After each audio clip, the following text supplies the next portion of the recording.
जय सिया राम, जय हनुमान। आज हम बात करेंगे कि आप जो राम नाम का जाप करते हैं, वो राम नाम का जाप कहाँ पर जमा हो रहा है। उस राम नाम के जाप को आप कैसे देख सकते हैं और आप कैसे पता कर सकते हैं कि आप राम नाम का जाप कितना कर चुके हैं और वो आपके जीवन में असर दिखा रहा है या नहीं। इन सारी बातों को जानने के लिए आपको इस वीडियो को अंत तक ज़रूर सुनना होगा, तभी आप समझ पाएंगे। अगर आप थोड़ा सा सुनेंगे तो पूरी बात आपकी समझ में नहीं आएगी। सबसे पहले तो आप ये समझ लीजिए, जब हम किसी खेत में बीज रोपित करते हैं, बीज बोते हैं, तो उसको उगने में, पैदा होने में थोड़ा समय लगता है। लेकिन जब उसकी देख रेख करी जाती है अच्छे तरीके से, ठीक समय पर उसे खाद दिया जाता है, पानी दिया जाता है और उसकी रक्षा जंगली पशुओं से की जाती है, तो धीरे धीरे धीरे धीरे वह वृक्ष बड़ा होने लगता है और एक समय में वह वृक्ष उस अवस्था पर पहुंच जाता है जहां से वो आपको प्रतिफल देता है। प्रतिफल का मतलब आपको वह आपकी कमाई का फल देता है। चाहे आपने आलू बोए हों तो आलू आपको रिटर्न में मिलते हैं, गेहूं बोए हों तो गेहूं आपको रिटर्न में मिलते हैं। तो उसको जमा होने में थोड़ा समय लगता है। तो इसी के लिए, इसी के साथ साथ ऐसा ही राम नाम के जाप में होता है। जब आप धीरे धीरे धीरे धीरे राम नाम का जाप करते हैं तो और राम नाम के जाप को आप बचा जाते हैं और पचा जाते हैं। बचाना और पचाना दोनों अलग अलग बात है।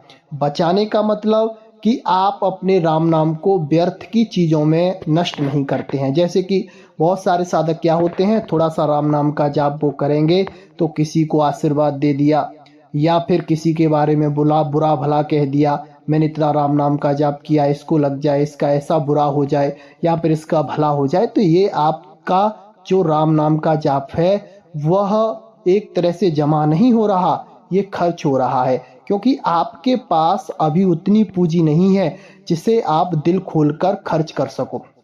अब इसको बचाया कैसे जाता है?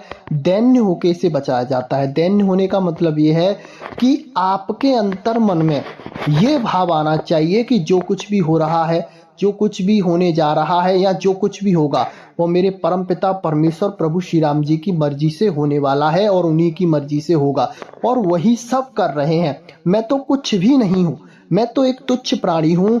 भगवान ने मुझ पर कृपा करी है, तब मैं राम नाम का जाप कर पा रहा हूं। यानी कि अपना आप प्रदर्शन ना करें, आप अपने आप को छिपाएं। जितना ज्यादा हो जाए आप अपने आप को छिपाएंगे तो इससे आपका राम नाम का जाप पच जाएगा।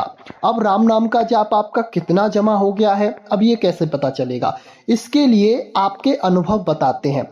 जैसे कि आपको बहुत ज़्यादा भगवान पर प्यार आने लग गया है, भगवान के पास बैठना पसंद हो गया है, भगवान को भोग लगाकर भोजन करना पसंद हो गया है और हर चीज़ में आपके मुख से भगवान का नाम निकलता है। और जब आप राम नाम का जाप करते हैं या भगवान के सन्मुख होकर भगवान को कुछ सुनाते हैं या उनसे कुछ कहते हैं तो आपको एक अलग आनंद की अनुभूति होती है और कहते कहते उनसे बात करते करते इतना आनंद आता है, इतना आनंद आता है कि आपके आनंद के अश्रु निकल आते हैं। यानी कि आपका शरीर जो है पुलकित हो जाता है।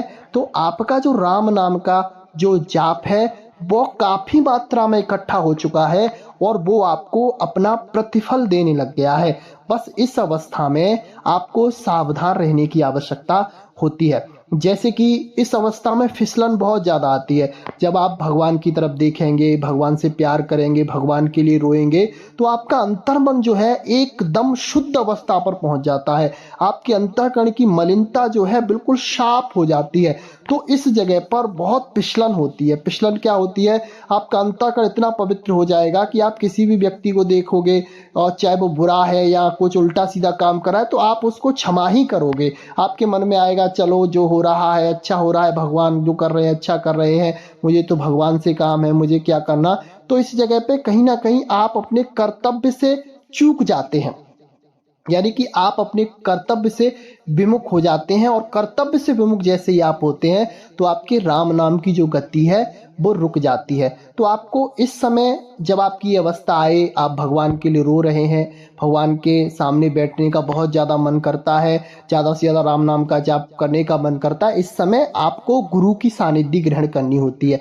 अब गुरु की सानिध्य का मतलब ये नहीं कि आप हमेशा गुरु के पास रहो, नहीं, आप गुरु की सानिध्य में, गुरु के संसर्ग में उनके शब्दों को सुनिए, उनके बारे में पढ़िए, उनकी बताई हुई बातों का अनुसरण करिए, शास्त्रों का अध्ययन करिए और जितना ज़्यादा हो जाए जितना ज़्यादा आप अपने आप को बचाइए, यानी कि अपने आप को सांसारिक चीज़ों से बचाते जाइए और आगे बढ़ते जाइए, आगे बढ़ते जाइए।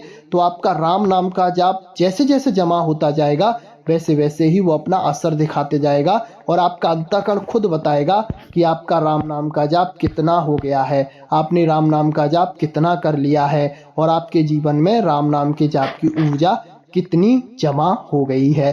तो आज के लिए बस इतना ही। मिलते हैं आपसे बहुत जल्दी एक और ऐसी नई जानकारी के साथ। तब तक के लिए जय श्री राम, जय जय हनुमान।